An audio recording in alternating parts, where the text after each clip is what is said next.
Yes, we came from sort of from a Group 1 into Modifieds.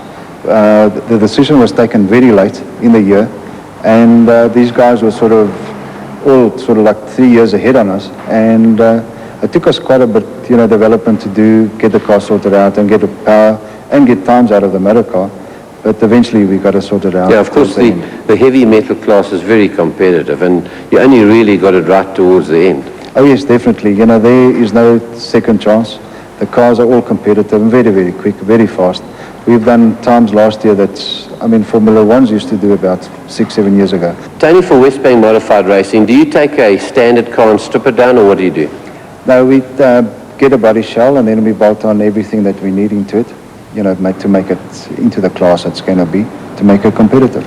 Now, to be able to handle those speeds you do at Kyalami and also the high speed that you take the corners at, must need quite a lot of modification. Oh yes, there's a lot of modification onto the suspension and brakes and so on. Let me just show you the difference between these two discs and calipers.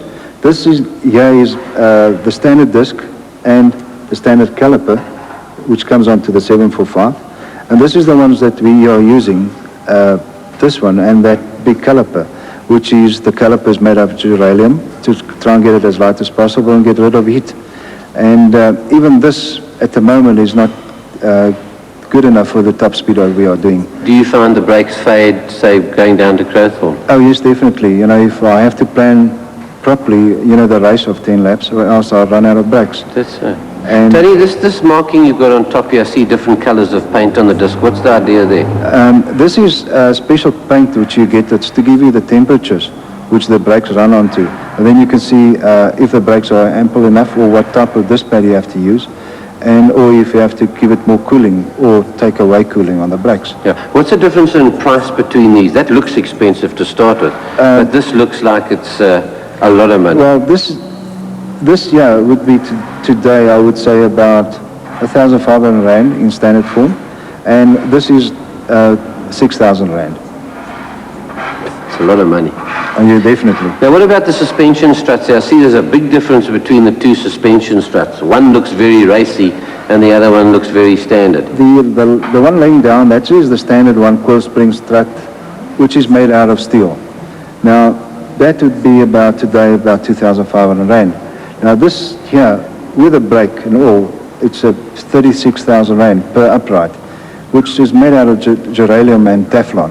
And this is why it's so expensive. And as you can see, the coil spring itself, it's much smaller than that to cope for weight. And this is why it's done. And why it's so expensive too, racing in modifieds, it's only got a certain time it runs out of time. The duralium gets worn and you have to replace it. It's not built for reliability. It's just right. Purely to win motor races. That's right. Well, this is that beautiful 6-cylinder engine that produces those lovely screaming noises at Kyalami. What do you rev this motor to, Tony? Well, it all depends where we are and in what position you are. I've revved it up to 8,900, but I try not to keep it up there because they don't last.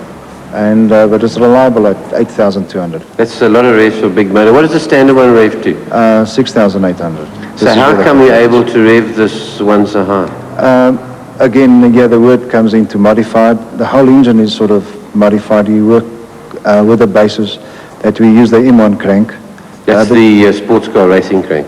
Yes, the special, racing crank, which was built for the M1s, with a damper, the tamper flywheel, which is also a special flywheel.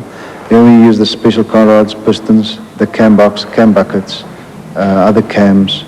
So that it looks from outside, it looks the same as the normal one, but inside there's a lot of work done into it. Yeah. Now, just looking at these pistons, these slipper-type pistons there with a 4-valve head, of course, with place for the 4-valve. What sort of price would you pay for rods and pistons like that?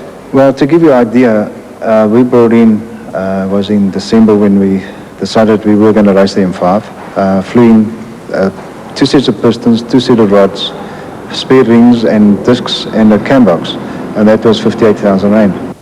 For every 10 laps of a Wesbank modified race, works teams literally spend hundreds and hundreds of hours and laps testing and developing their new motor cars. Now, Tony Viana is very fortunate that his workshop in Odendalsrust is just 4 kilometers from the Goldfields Raceway.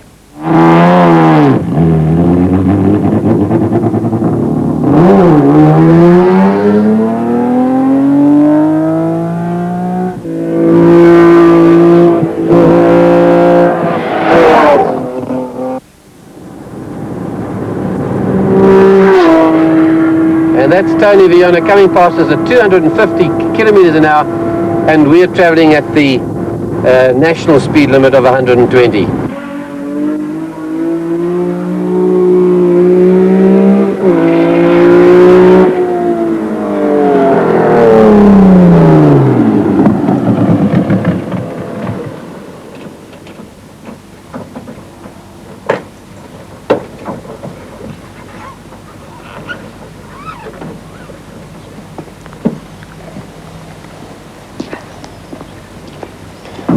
Tony, that looks like hot, hard work. Roger, for your information, the car gets very, very hot inside. It gets sometimes reaches temperatures of 75 degrees. That is hot. Tony, is this a physical car to drive, or is it hard work driving the car itself? Oh yes, especially the weight that we have to carry. The car is very heavy, and myself too. So I would say and the opposition are lighter motor cars. It's very hard work. Now, what about pedal pressures? Now, is it a physical effort to push those brakes down? I see you haven't got power brakes. Oh yes, definitely. They're very hard. It's sort of all manpower systems, and we really like to feel what the pedal is doing under you. And the pedal itself, does it get hot? Very hot. Everything gets very hot underneath the car. Now, we've seen with those shots we've taken with the cameras in the car that you seem to be fighting it all the time. It seems so physical going around the corners. It's understeering, oversteering. Is that hard work on the arms? Yes, definitely. It tends to it's very heavy on the steering, and you have to fight it when it especially goes into understeer. And you have to try and bring it into oversteer to get it light on the steering. But then what happens, it goes too much of oversteer, and you've got a problem, so you have to keep on correcting it all the time. And is this because of the treadless tires that you use? Not really. I think it's more the pace that we're trying to push this weight around. The G-force, the tire cannot cope for the weight of the motor car. Now, do you have any physical training program that you keep up in the off-season or during the season to keep yourself fit? Yes, I've got my own little thing which I worked up for my own self, and but I think mainly comes in from